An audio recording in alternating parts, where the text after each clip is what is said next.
કેદારનાથ મહાદેવના દર્શન કરવાના હતા એટલે સવારના વેલા 3 વાગે હાલવાનું શરૂ કરી દીધું. એક ધારા હાલ્યા પછી તો કેદાર ઘાટીમાં પહોંચી ગયા. અહીંયા જોયું તો હજારો માણસો ભેગા થઈ ગયા ને બાબા કેદારની આરતીનો લાભ લઈ લીધો.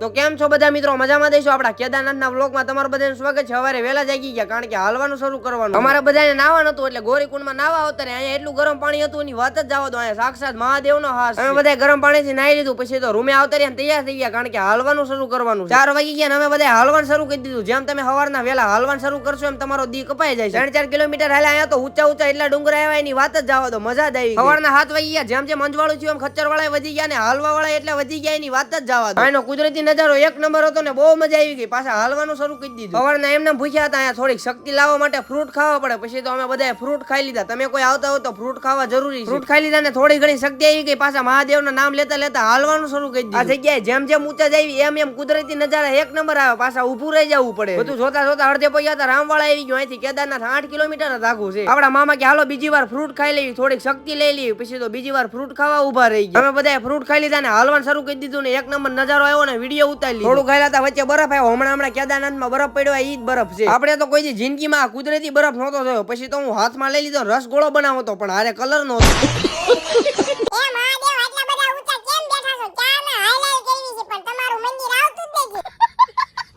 બસ હવે અહીંથી કેદારનાથ 2 કિલોમીટર જ આઘું છે. એવો રસ્તો આવ્યો એની વાત જ આવવા દો. એમ થઈ ગયું કે હમણાં હું દડી જાય.